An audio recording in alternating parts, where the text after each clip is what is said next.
Baik, Assalamualaikum warahmatullahi wabarakatuh. Waalaikumsalam warahmatullahi Waalaikumsalam wabarakatuh. warahmatullahi Waalaikumsalam. wabarakatuh. Selamat pagi semuanya, salam sehat untuk kita semua. Pada pagi hari ini kita akan belajar kembali terkait dengan manajemen sumber daya manusia. Tentunya pada pertemuan kali ini kita akan membahas tentang kompensasi. Nah, kompensasi yang dimaksud di sini adalah dalam hal kegiatan di dalam manajemen sumber daya manusia. Karena kompensasi itu sifatnya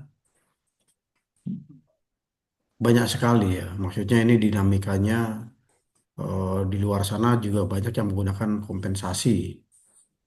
Seperti ketika di dalam dunia transportasi maupun ketika eh, terjadi hal-hal yang tidak diinginkan. Itu juga ada yang namanya pemberian kompensasi.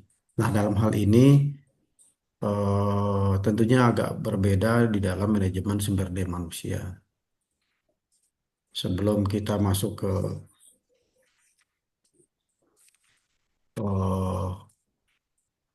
topik bahasan yang pertama, ada yang sudah tahu apa itu kompensasi?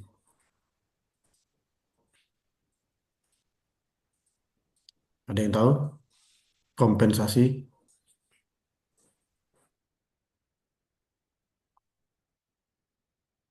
Fandi, Izin, Mbak. dengar kompensasi Fandi? Izin, Mbak. Ya. Kompensasi menurut saya adalah bonus atau imbalan yang diberikan oleh pihak perusahaan kepada karyawan atas kerja kerasnya. Selain itu juga untuk berupa imbalan atas kinerja suatu layanan yang kurang, Mbak. Ya, terima kasih Fandi. Ya, silahkan yang lain juga mencari tahu apa itu yang namanya kompensasi. Nah, kita mulai dulu dari sini ya. Kompensasi. Nah, ini ada definisi kompensasi, di mana kompensasi adalah balas jasa atas kontribusi karyawan kepada organisasi. Nah, kalau kita mengacu kepada Werther dan Davis, ya, dalam hal ini biasanya kita untuk mengetahui keabsahan atau validnya suatu pengertian atau definisi, tentunya kita juga harus mengacu kepada para ahli ya. Di sisi lain juga ada menurut Sikula, di mana mengartikan segala sesuatu sebagai balas jasa. Sedangkan menurut Siswanto, imbalan finansial melalui hubungan kerja. Nah, jadi ada beberapa pendapat, ada beberapa anggapan terkait dengan definisi kompensasi ini. Dan banyak sekali di luar sana yang mengartikan tentang kompensasi. Ya, kita lanjut lagi definisi kompensasi. Kalau tadi juga masih definisi kompensasi ya, menurut beberapa para ahli. Kompensasi merupakan suatu bentuk biaya yang harus dikeluarkan oleh perusahaan dengan harapan bahwa perusahaan akan diperoleh imbalan dalam bentuk prestasi kerja dan karyawannya. Jadi ketika ada seorang pegawai karyawan yang capaiannya kinerjanya itu tinggi, maka akan diberikan kompensasi. Sebagai contoh misalnya seorang marketing, dia marketing atau sales mobil. Dalam bulan ini dia mencapai 15 unit untuk mobil yang ditawarkan kepada para konsumen dan terbeli. Sementara teman-teman sekerja yang lainnya hanya 3, 4. Nah, maka seseorang tadi yang capaiannya tinggi ya, itu bisa mendapatkan kompensasi. Bentuknya bermacam-macam. Kompensasi bisa berbentuk rupiah, bisa berbentuk rewards, bisa juga berbentuk penghargaan-penghargaan lainnya. Nah, sampai di sini ya sebelum kita lanjutkan ya. Oh, sudah paham dulu ya terkait dengan kompensasi ya yang lain. Herlambang, oke?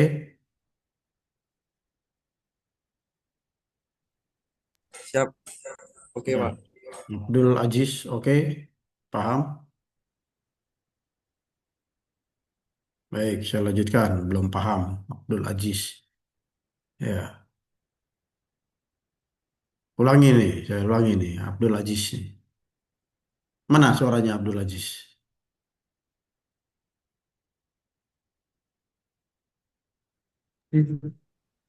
Siap, Pak. Ya, Pak. ya. Nah, tujuan pemberian kompensasi. Dalam hal ini eh, ada beberapa poin tujuan pemberian kompensasi. Yang pertama itu menjalin ikatan kerjasama. Dalam hal apa? Antara pimpinan dengan anggotanya, dengan bawahannya. Nah, ini memperkuat ikatan kerjasamanya. Kemudian meningkatkan kepuasan kerja si orang tersebut, ya, si pegawai tersebut ketika dia tercapai target-targetnya, maka dia akan eh, merasa bahwa dirinya telah berhasil untuk melaksanakan tugas yang telah diberikan. Menarik dan mempertahankan pegawai berkualitas. Jadi ketika ada pegawai yang kinerjanya sangat baik, maka perusahaan akan mempertahankan orang tersebut dibandingkan dengan yang lain. Yang lain pekerjaannya normatif, biasa, datang, pulang, ya, sementara yang lainnya kerja keras. Nah, itu yang perlu dipertahankan. Kemudian memotivasi karyawan. Ketika ada kompensasi yang diberikan oleh perusahaan, oleh pimpinan kepada eh, karyawannya, maka karyawan yang lain akan termotivasi untuk melakukan hal serupa. Menjaga stabilitas dan disiplin pegawai. Nah, di sini eh, otomatis di salah satu perusahaan, instansi, ketika memiliki orang-orang yang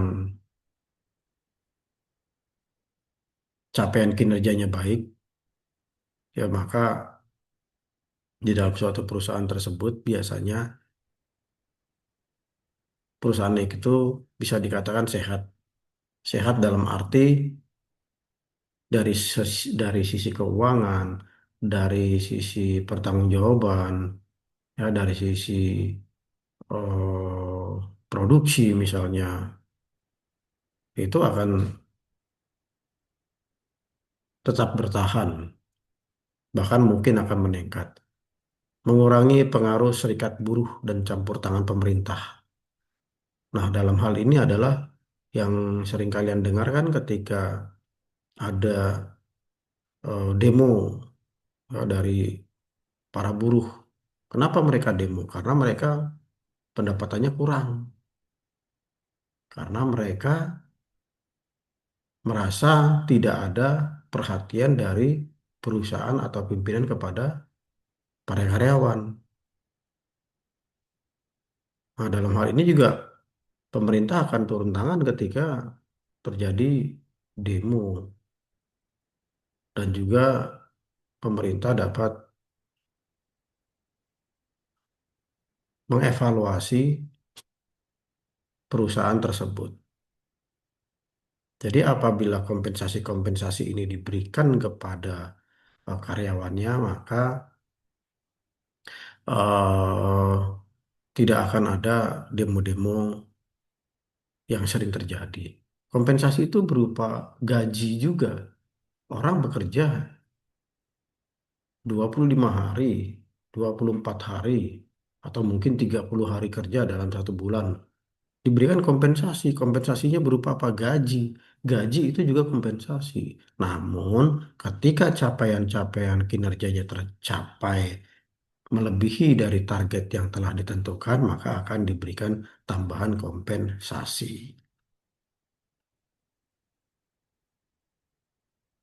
Kompensasi di eh, sebuah jasa penerbangan misalnya, ketika eh, jadwal pesawat terbang itu jam 12 siang, kemudian para penumpang sudah menunggu sebelum jam keberangkatan, namun tertunda, ada delay, diumumkan bahwa pesawat terbang akan berangkat pada pukul jam atau pada pukul 15.00. Nah, ada keterlambatan 3 jam, maka akan mendapatkan kompensasi. Kompensasinya apa yang didapatkan? Yang didapatkan tentunya sesuai dengan prosedur yang berlaku. Mendapatkan snack atau mendapatkan makan berat. Nah, itu tergantung dari peraturan yang telah ditentukan. Atau mungkin pesawatnya tidak jadi terbang, akan terbang di kemudian hari, di besok hari. Nah, kompensasinya adalah diinapkan, diinapkan di suatu hotel, kemudian tentunya ada permakanan. Nah, itu adalah salah satu contoh di dunia transportasi, perkeretaapian, ah, penerbangan maksud saya. Bagaimana di perkeretaapian? Di perkeretaapian juga sering terlambat juga, tapi terlambatnya untuk saat ini tidak sampai melebihi 5 menit, ya 3 menit. Sekarang ini kereta api, perjalanan kereta api ini sudah sangat terukur sehingga jarang sekali terlambat. Kalaupun terlambat tadi 2 menit, ya, atau 5 menit. Kalau keterlambatannya itu masih di bawah peraturan yang telah ditentukan, maka tidak akan mendapatkan kompensasi bagi para penumpang. Kita lihat selanjutnya, pentingnya kompensasi. Ya, ini kalian nyimak semua ya, karena kita ada sesi tanya jawab nanti. Kalau tidak yang tanya saya, yang jawab kalian atau sebaliknya.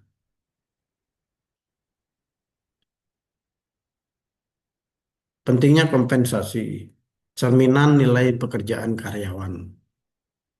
Jadi ketika ada pemberian kompensasi, nah ini adalah sebuah cerminan nilai pekerjaan karyawan. Karyawan itu dihargai, karyawan itu di eh, diperhitungkan, kemudian menentukan kepuasan kerja. Nah, dalam hal ini menentukan kepuasan kerja maksudnya adalah hasil dari kinerja seseorang itu diukur dari keberhasilan seseorang yang telah mencapai kinerja kinerjanya atau dinamakan eh, KPI, KPI, ya Key Performance Indicator. Jadi kalau sudah tercapai, ya maka bagi si orang tersebut, ya maupun bagi rekan-rekan kerjanya, maka dapat mendapatkan kompensasi, meningkatkan motivasi dan prestasi. Jadi kalau ada kompensasi, maka orang akan berlomba-lomba. Katakanlah tadi misalnya sales yang dalam waktu 1 bulan dia bisa menjual 15 unit mobil. Sementara temannya sebelumnya hanya 3 atau 4 unit. Maka dia akan berlomba-lomba bagaimana caranya untuk bisa menjual 15 unit. Karena temannya yang sudah sampai mendapatkan atau penjualan tinggi di atas rata-rata sampai dengan 15 unit telah mendapatkan kompensasi.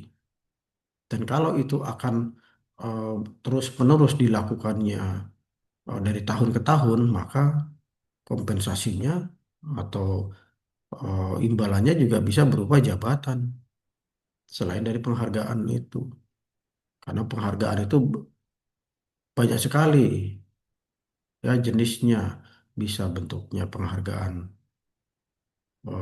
sertifikat, ya, employee terbaik, bisa juga mendapatkan penghargaan sales nomor satu ya di kantor tersebut sehingga dijadikan sebuah contoh bagi yang lain ataupun pemberian nilai rupiah yang tidak sedikit. Jadi teman sekerjanya ini akan mendapatkan motivasi. Jika tidak memadai, motivasi dan kinerja menurun. Nah, apabila seseorang itu sudah ditarget untuk dapat menjual dalam 1 bulan tadi 15, kemudian sudah tercapai, tetapi tidak ada kompensasi, maka orang tersebut akan, ya, kinerjanya akan menurun, tidak ada lagi motivasi. Untuk apa kerja harus bekerja keras menjual unit mobil sampai dengan 15, sementara temannya yang menjual 3 atau 4 pun pendapatannya sama. Maka makin lama orang akan berpikiran seperti itu. Bentuk kompensasi, nah, ini ada yang langsung, direct, gaji. Nah, tadi itu, ya, mendapatkan gaji, berarti itu adalah sebuah kompensasi. Kemudian upah, ya. Upah itu ya berupa gaji juga bisa, berupa tambahan juga bisa. Nah, bonus. Nah, tadi yang saya sampaikan sebelumnya, bonus-bonus itu adalah pemberian dari perusahaan kepada karyawannya yang telah mencapai kinerjanya yang dianggap sudah baik. Insentif, insentif juga bentuknya ini tambahan ya, atau bonus-bonus yang lain dengan ketentuan. Misalnya laba perusahaan per tahunnya meningkat sehingga akan dibagikan kepada seluruh karyawan. Nah, pembagiannya tentunya berbeda-beda antara karyawan yang kinerjanya tinggi dengan karyawan yang biasa-biasa saja. Nah, insentif ini merupakan pembagian dari secara global perusahaan. Kemudian tidak langsung indirect, tunjangan, asuransi, fasilitas. Yang tidak langsung, tunjangan misalnya ada tunjangan kesehatan, tunjangan anak, tunjangan istri, atau fasilitas-fasilitas lain, fasilitas kendaraan, rumah dinas. Nah, ini dinamakan kompensasi yang tidak langsung. Kemudian non finansial, pekerjaan menantang fleksibilitas kerja lingkungan kondusif. Nah, yang non finansial ini ya kompensasinya bisa berupa lingkungan kerja. Dalam hal ini fleksibel waktu bekerjanya. Tidak harus datang ke kantor, bisa dikerjakan dari luar pekerjaannya. Ya, kemudian diberikan dalam hal ini adalah fleksibilitas kerja, suasana kerja, kemudian atau juga pakaian-pakaian bekerja yang tidak mengikat, itu juga bentuk dari kompensasi. Talita ada yang mau ditanyakan sampai sini? Cukup, Pak.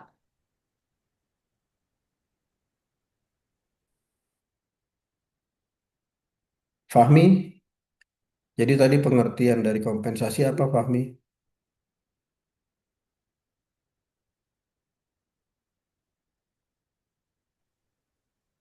Pak. Apa pengertian dari kompensasi?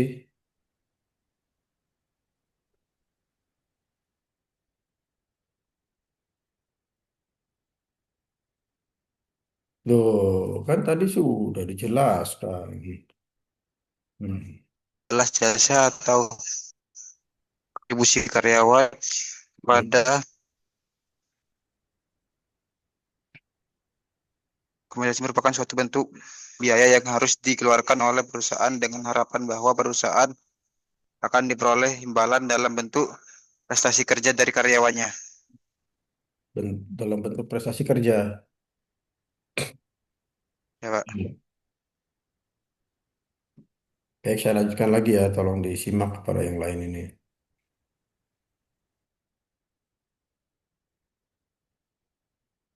Fungsi kompensasi. Yang pertama, ini fungsi kompensasi ada dua. Yang pertama, penggunaan sumber daya manusia secara lebih efisien. Kompensasi yang tinggi pada seseorang atau pada seorang karyawan mempunyai implikasi bahwa organisasi memperoleh keuntungan dan manfaat maksimal dari karyawan yang bersangkutan. Karena besarnya kompensasi sangat ditentukan oleh tinggi atau rendahnya produktivitas kerja karyawan.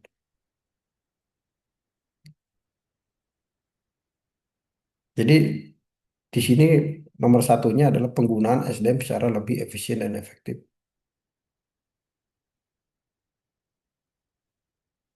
Apabila karyawan itu dapat memberikan keuntungan yang besar kepada perusahaan, sehingga perusahaan itu mendapatkan keuntungan-keuntungan yang tinggi, maka kompensasi itu sudah layak diberikan. Jadi tidak semua orang diberikan kompensasi. Ya, tadi ada kompensasi langsung dan tidak langsung nih. Nanti saya tanya kembali ke kalian. Kompensasi langsung dan tidak langsung. Hmm.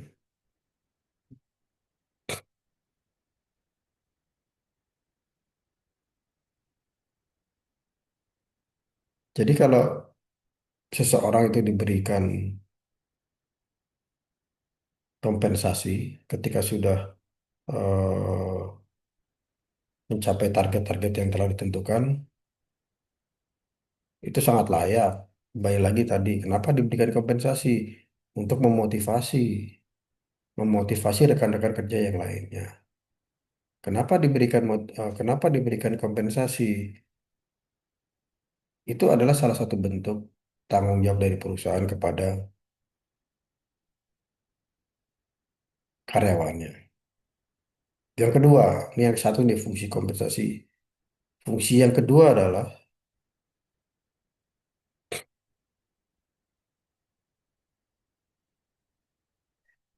mendorong stabilitas dan pertumbuhan ekonomi.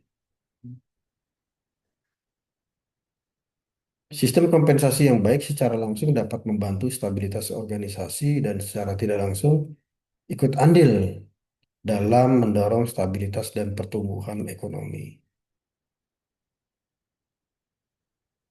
Nah, begitu juga sebaliknya ketika pemberian kompensasi itu kurang tepat, ya, kurang baik, maka akan menimbulkan gejolak. Karena apa? Karena merasa tidak puas, sudah mencapai targetnya, sudah kerja keras, sudah bekerja di atas atau melebihi waktu yang telah ditentukan. perusahaan sudah untung banyak, ya, tetapi tidak ada kompensasi, maka karyawan yang seperti kita lihat saat ini kadang-kadang demo dari eh, serikat buruh. Kalian sudah sering kan mendengar ada demo-demo dari serikat buruh. Mungkin kalian akan bertanya-tanya juga, kenapa ini pada demo sih? Apa sih? Apa sih yang didemokan?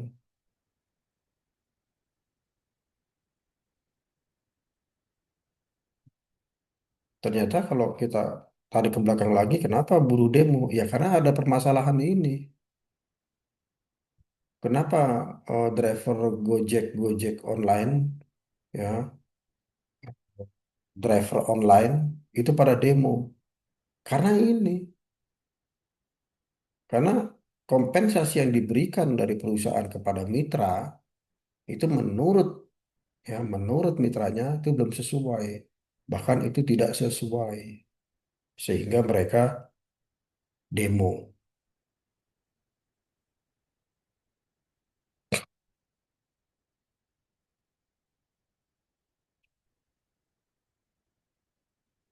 Sampai di sini ya, ada yang tanyakan?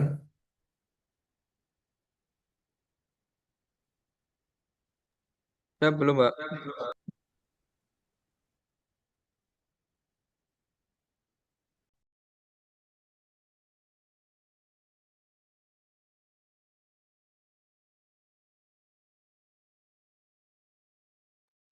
Baik, kita lanjutkan. Komponen kompensasi pegawai. Nah, ini adalah komponen-komponennya nih. Yang pertama, pembayaran secara langsung, pembayaran tidak langsung, ganjaran non-finansial. Tadi sudah saya jelaskan. Namun, dalam hal ini, pembayaran secara langsung ini biasanya sudah ditentukan oleh pemerintah. Misalnya, contoh upah pekerja di suatu wilayah, upah minimum, ya, UMR, upah minimum regional. Antara provinsi yang satu dengan provinsi yang lainnya tentunya berbeda. Ada yang tahu kenapa antara provinsi UMR provinsi yang satu dengan provinsi yang lain tuh berbeda?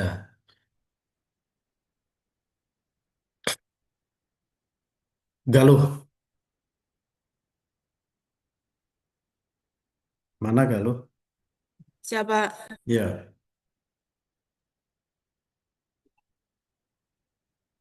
Galuh tahu ya, di tempat UMR itu di tempat di beberapa tempat provinsi itu berbeda-beda. Apa yang membedakannya? Kenapa bisa berbeda?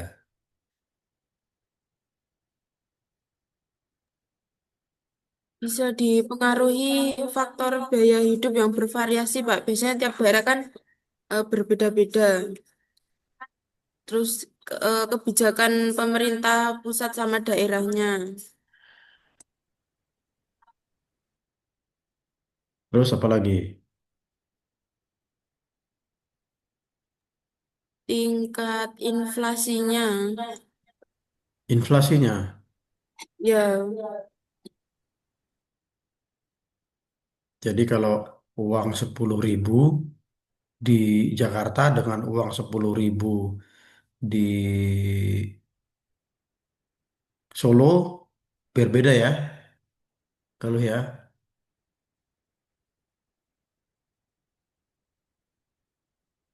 Ya, ya gitu kan kalau betul nggak? Sama atau berbeda?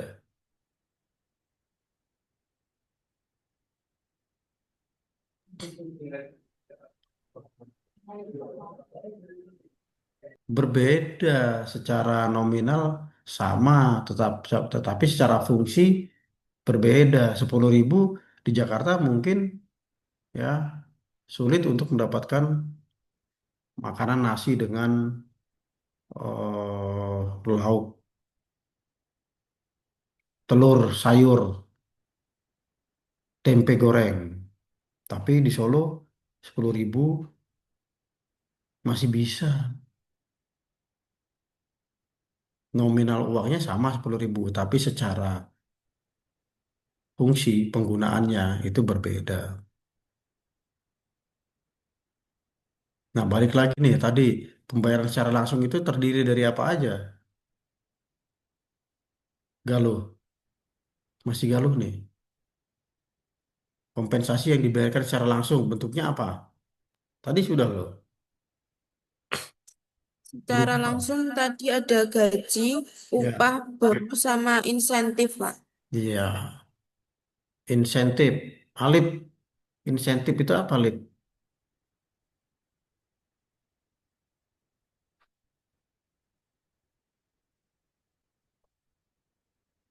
Apa, Lip? Insentif, Lip.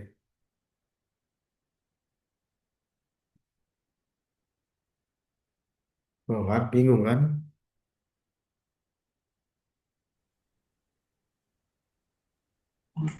Belum nyalain mic, Pak.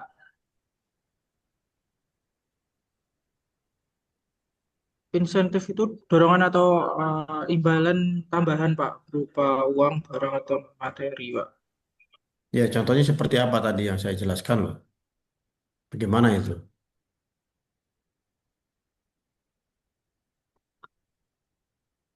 Jadi kalau pegawai itu mencapai target itu ada tambahannya, Pak. Itu sih kompensasi yang secara bentuknya secara langsung. Ini kan secara langsung dalam bentuk bonus itu ya. Ini yang saya tanyakan insentif. Itu bonus untuk si orang tersebut. Kalau insentif untuk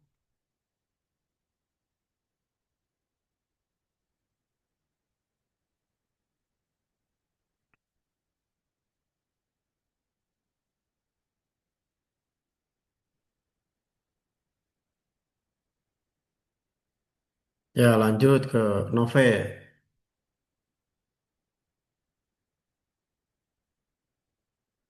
Ya, Pak. Ya, insentif apa?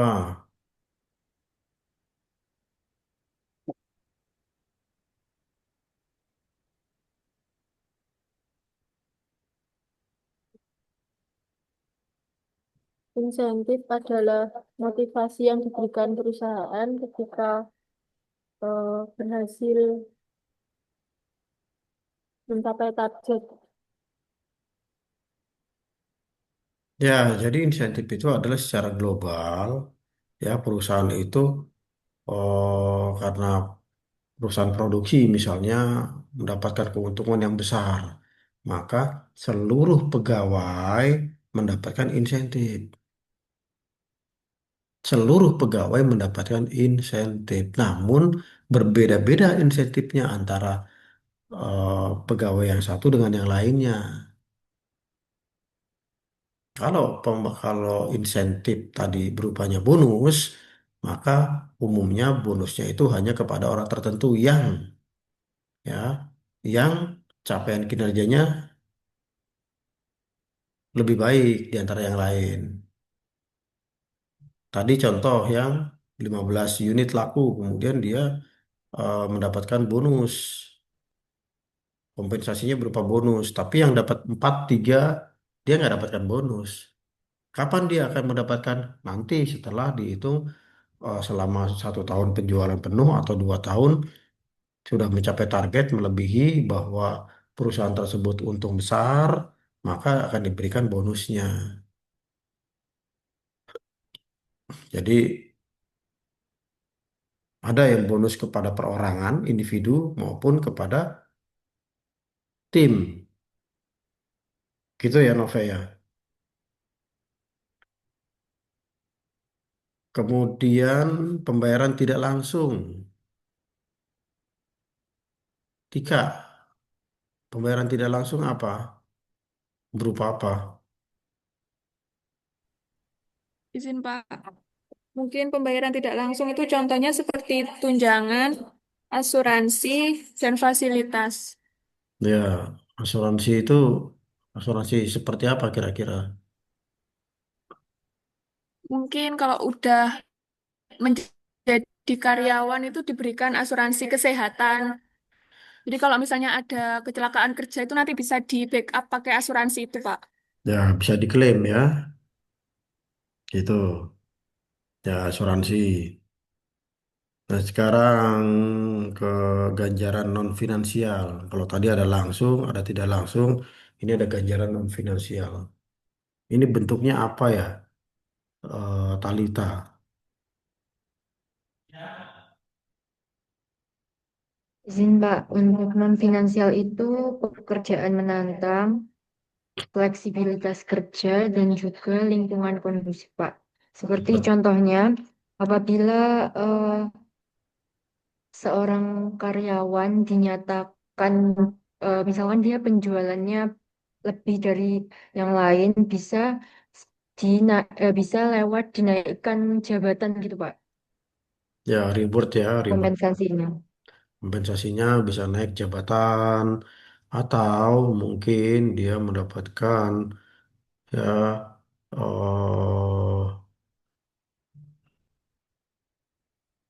trip ya atau liburan lah misalnya ya. Dia tidak mendapatkan uang tapi dia mendapatkan tiket ya. Tapi tiketnya sudah dibelikan oleh oleh perusahaan artinya bentuknya bukan bukan langsung uang ya gitu. Hmm.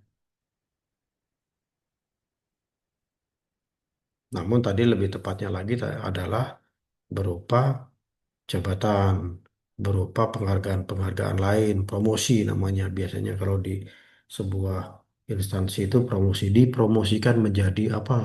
Menjadi manajer cabang, menjadi supervisor, menjadi direktur. Nah, itu seperti itu. Diberikan pekerjaan tantangan yang lebih menantang lagi, lebih berat lagi karena dirasa sanggup.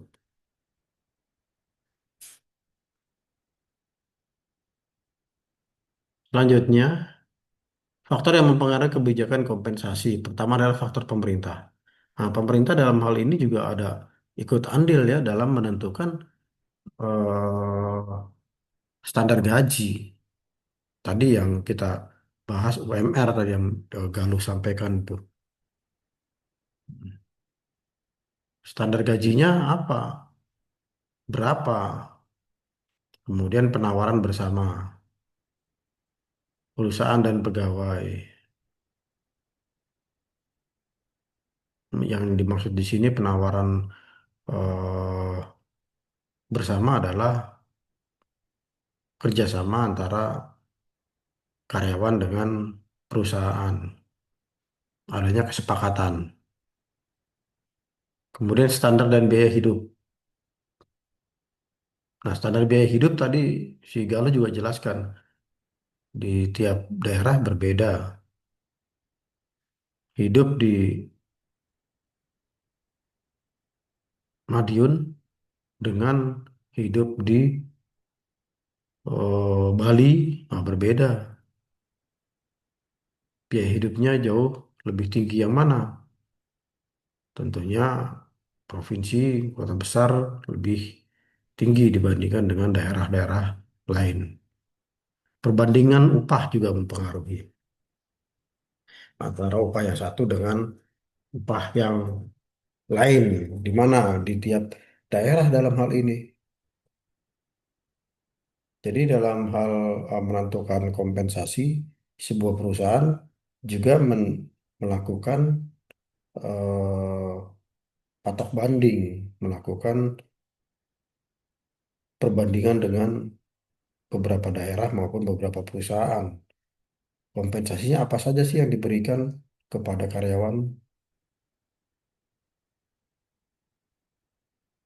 Nomor 5, permintaan dan persediaan tenaga kerja.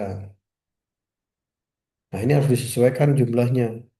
Kalau pegawainya banyak, karyawannya banyak, maka kompensasinya pun akan disesuaikan tergantung kesanggupan ya, kemampuan dari sebuah perusahaan. Perusahaan mampunya hanya bisa membayar kompensasi sebesar katakanlah dalam rupiah itu 5 juta untuk pegawai yang kinerjanya tercapai. Tapi ada juga perusahaan lain yang hanya mampu membayar 2 juta. Jadi ini berbeda-beda. Tergantung di daerahnya juga masing-masing atau tergantung dari perusahaannya. Perusahaan skala besar, makin besar perusahaan, makin tinggi pemberian kompensasinya.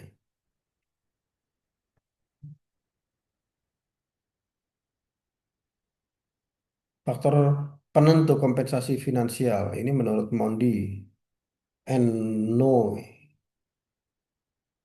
Yang pertama faktor organisasi atau kebijakan politik survei kompensasi. Jadi dalam rangka untuk memberikan kompensasi tentunya sudah ditentukan terlebih dahulu dibuat sebuah buku pedoman atau standar operasional prosedur SOP tata cara pemberian kompensasi. Misalnya pemberian kompensasi kepada pegawai yang berkinerja baik, ya. Kemudian ada aspek-aspek lain, pegawai yang eh, mencapai target, melebihi target misalnya, atau pegawai yang disiplin tinggi, pegawai yang berattitude tinggi. Nah, itu juga bisa ditentukan sendiri ya di SOP tersebut. Pasar tenaga kerja. Nah, pasar tenaga kerja yang dimaksud di sini adalah kompetensi yang dimiliki oleh tenaga kerja. Tentunya ketika sebuah perusahaan, katakanlah pembuatan oh, di pabrik ya, di salah satu pabrik pembuatan mebel, ya, kayu. Nah, ketika orang tersebut memiliki kemampuan untuk mengukir ya, seperti ukiran-ukiran yang terdapat di pintu ataupun terdapat di rumah-rumah. Ukiran-ukiran tersebut membutuhkan tenaga-tenaga yang profesional, tenaga-tenaga yang memiliki kompetensi di bidang ukiran tersebut. Ada nggak ini di lapangan? Ternyata di lapangan itu tidak banyak. Nah, maka pemberian kompensasinya akan jauh lebih tinggi. Atau seorang koki, dia pintar masak, terkenal namanya di mana-mana. Nah, pemberian kompensasi ini tergantung dari pengalaman-pengalaman dari koki tersebut. Sudah bekerja di beberapa tempat, di luar negeri, di hotel ternama, maka otomatis kompensasi langsung yang diberikan akan jauh lebih tinggi. Pekerjaan, jabatan, posisi seorang direktur bank swasta terkenal, terkemuka. Nah, ini juga kompensasinya jauh lebih tinggi dibandingkan dengan sama-sama direktur bank, tapi yang satu direktur perkreditan rakyat, satu lagi direktur bank BUMN. Nah, tentunya berbeda. Ini karakteristik pekerja, kinerja, keterampilan, senioritas, pengalaman yang tadi saya sudah contohkan. Ini mempengaruhi dari kompensasi langsung yang berupa finansial. Sistem pemberian kompensasi. Sistem waktu berdasarkan periode, jam, hari, bulan. Pada umumnya orang bekerja itu ya, bekerja sesuai standar itu adalah 8 jam. 8 jam dan 5 hari. Itu kalau orang bekerja misalnya selama 8 jam satu hari dikali 5 hari kerja, maka ketemunya berapa hari? 40 ya. ketemunya berapa jam? Ketemunya 40 jam dalam 5 hari. Dalam waktu 1 bulan misalnya berapa eh, berapa hari dia bekerja selama 1 bulan? 1 bulan katakanlah ada 25 hari.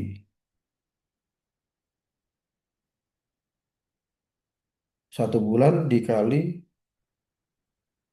25 hari. Eh, Maksud saya 8 jam, 8 hari kerja ya dikalikan 8 jam kerja, 8 jam kerja dikalikan 25 hari. Maka berapa jam dia bekerja dalam 1 bulan? 200 jam.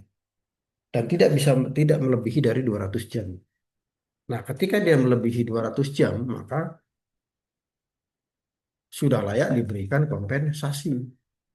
Kalau dia lembur misalnya, harusnya dia bekerja setiap hari jam 7 sampai dengan jam 3. Namun dia pulang jam 6, dia pulang jam 8. Berarti sisa dari jam kerja yang dilakukan itu adalah lembur. Berapa nominal lembur yang didapatkan? Nominal lembur per jamnya sudah ditentukan oleh pemerintah.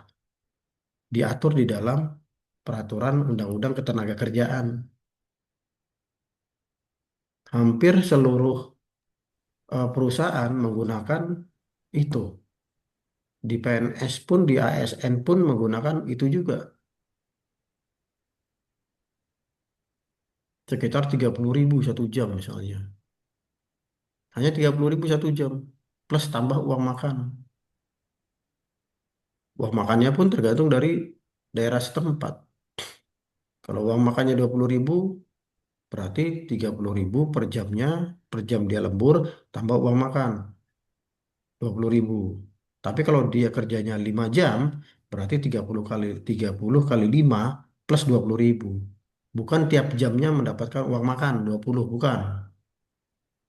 Tetapi lemburnya dia 5 jam, ya 5 jam dikali 30.000, 150.000, plus uang makan 20.000.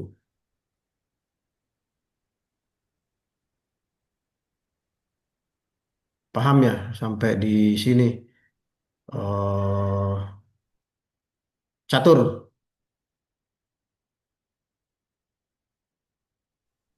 Paham, Bapak. apa tadi yang saya jelaskan Catur? Kayak sistem lembur itu, Pak. Dihitung dari per jamnya, Pak. Per jamnya berapa misalnya? Berapa? Misalnya kayak lembur jamnya 20.000 gitu, Pak. Jadi total umumnya orang bekerja itu dalam 1 minggu berapa? Dalam 1 bulan berapa jam? 40 jam, Pak. 40 jam itu seminggu. Seminggu. 200 jam. 200 jam. Ketika dia melebihi jam itu, ya maka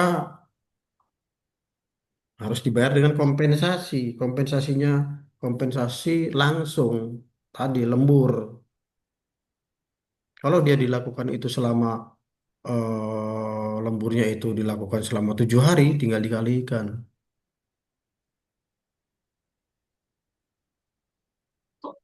Tapi kalau cuma misalnya harusnya pulang jam 4 atau jam 3, kemudian nambah-nambah 1 jam, ya, dan itu sesekali.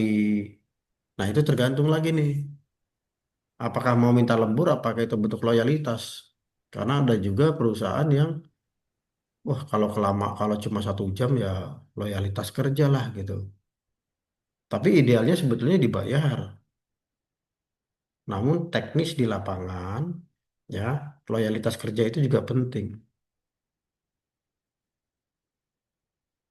Karena lembur itu ada ketentuan, lembur itu ada peraturan. Kalau ternyata pulangnya dari jam 3, harusnya pulang jam 3, kemudian pulang jam 6, ternyata dia di kantor tidak ngapa-ngapain, ngobrol. Nah, itu kan nggak bisa jadikan alasan untuk lembur.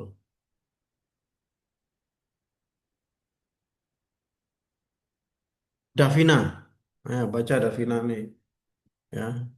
Davina, oke, Davin. Apa? Iya. Sistem hasil, ya sistem pemberian kompensasi ini bisa dalam sistem hasil berdasarkan jumlah produksi. Tadi itu, ya misalnya eh, pabrik rokok menghasilkan 1.000 bungkus dalam waktu 1 hari misalnya.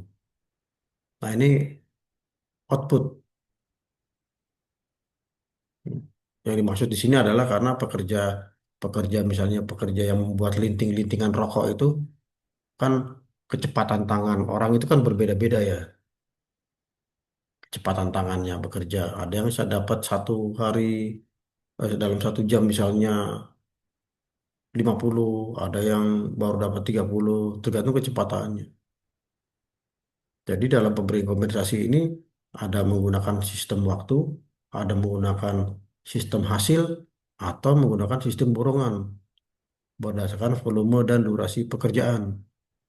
Yang dimaksud dalam sistem borongan di sini adalah tidak mengenal waktu, tapi berupa target pekerjaan. Targetnya kapan diselesaikan ini kompensasinya? Ya contoh ada eh, di sebuah kantor ada perbaikan sebuah ruangan. Kalau dikerjakan orang setiap harinya, maka selesainya itu belum dapat dipastikan cepat atau lambat. Tetapi kalau sudah ditentukan, oh ini 3 hari selesai, nah maka dia akan bekerja dari pagi sampai malam lagi. Kalau perlu sampai pagi lagi, maka akan cepat itu. Ya, jadi pakai durasi pekerjaan, bukan pakai jam, bukan pakai waktu yang telah ditentukan. Jadi bisa ditentukan sendiri oleh si pekerja tersebut. Jadi pemberian kompensasi ini tadi ada 3 ini ya. Sementara tadi pemberian kompensasi itu bisa berupa langsung, tidak langsung, dan non finansial. Ini harus dihafal ini, ya harus tahu lah. Ajas kompensasi ini harus ada ajas adil. Besarnya kompensasi yang dibayar ya kepada karyawan ini harus disesuaikan dengan jenis pekerjaannya, resikonya, tanggung jawabnya. Kalau misalnya para pelaut atau para nelayan yang mengambil ikan, yang notabene-nya adalah bekerja kepada perusahaan, bukan untuk diri sendiri, bukan nelayan yang berangkat sendiri ya, mempunyai kapal. Tidak, ini contoh misalnya ada sebuah perusahaan ya, yang mempekerjakan seseorang untuk mendapatkan hasil di laut. Nah, ini resikonya kan besar.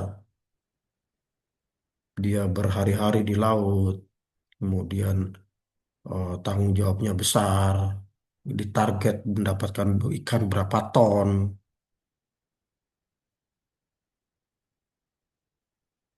Maka orang yang bekerja di dalam kapal tersebut, maka pembayarannya harus sama, karena dia sama-sama berisiko. Ini adil, azas adil. Dia sama-sama jauh dari darat, sama-sama jauh dari keluarga. Kemudian dia bekerja keras untuk mendapatkan target yang ditentukan perusahaan tadi. Dia akan mendapatkan hal yang sama. Yang dimaksud azas adil di sini adalah profesinya sama ya, pekerjaannya sama, penghasilannya sama. Kemudian layak dan wajar. Kira-kira layak nggak sih? Ya, balik lagi tadi sudah menjual 15 unit mobil, bonusnya cuma 2 juta. Lah masa bisa jual 15 unit mobil bonusnya cuma 2 juta misalnya. Kira-kira itu layak atau tidak. Hmm. Maka hal ini layak atau wajar ini perlu dipertimbangkan.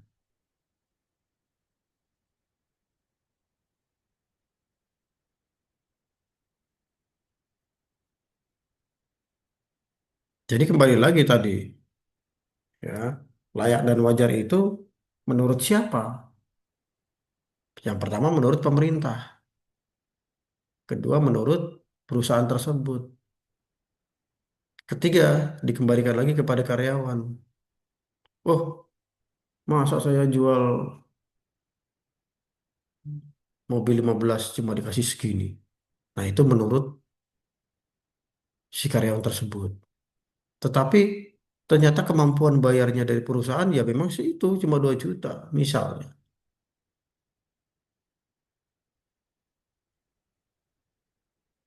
Oleh karena itu tadi ya ada kerjasama antara perusahaan juga dengan para pekerjanya sendiri.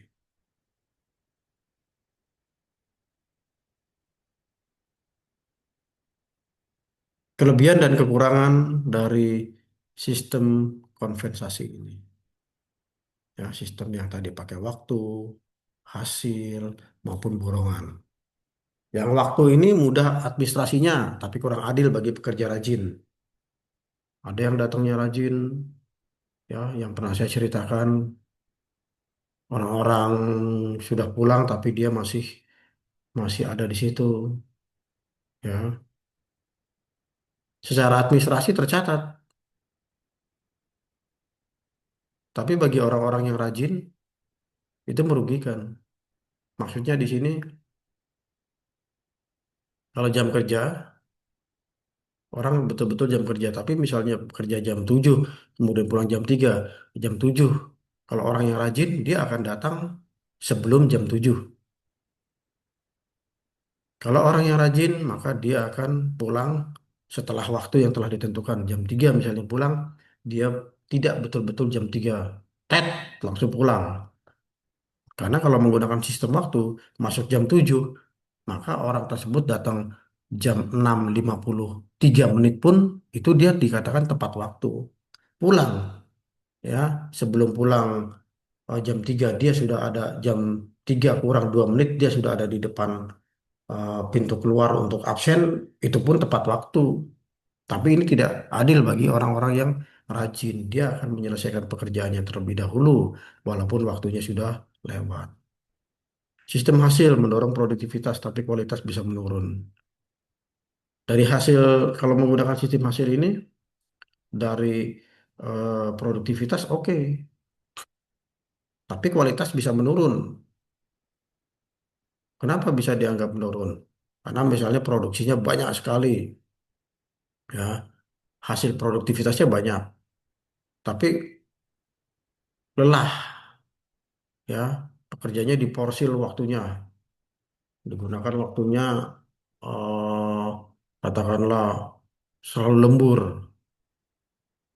Nah, mungkin kalau tenaganya hanya sedikit, maka kualitasnya akan menurun. Sistem borongan fleksibel, tapi resiko perhitungan tidak akurat. Kalau borongan yang dimaksud tidak akurat ini karena itu menggunakan kira-kira, ya.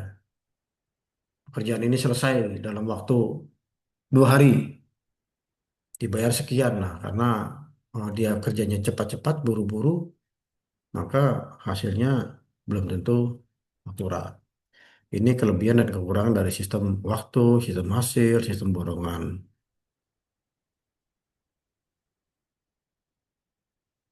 Kesimpulan dari instrumen ini, ya, ada kesimpulan dari yang kita bahas di sini. Kompensasi ini sebetulnya instrumen penting dalam manajemen sumber daya manusia. Jadi kalau kita belajar manajemen sumber daya manusia, harus ada materi ajar kompensasi. Pemberian kompensasinya harus adil, layak, dan wajar, serta kompetitif. Ya, sama-sama perusahaan penjualan mobil Daihatsu di kota yang sama, alamatnya berbeda, sama-sama melakukan penjualan sejumlah unit, ya tentunya harus sama, ya. Atau mungkin bisa lebih tinggi lagi sehingga membuat motivasi bagi karyawan tersebut. Tapi kalau sama-sama masih satu perusahaan hanya beda beda lokasi, tentunya ini eh, sama kompensasi yang diberikan. Menentukan kepuasan, motivasi, dan keberlangsungan organisasi. Jadi dalam perusahaan itu tentunya ya perusahaan dapat memberikan motivasi dengan cara memberikan kompensasi agar sebuah perusahaan itu dapat berlangsung atau berjalan dengan baik. Oke, itu yang dapat saya sampaikan pada pertemuan ini. Setelah ini eh, kita akan bahas kasus-kasus, ya, studi kasus. Kita diskusi. Oke, terima kasih. Saya tutup. Assalamualaikum warahmatullahi wabarakatuh. Waalaikumsalam Waalaikumsalam warahmatullahi warahmatullahi wabarakatuh. wabarakatuh. Waalaikumsalam warahmatullahi Terima kasih, wabarakatuh. Pak.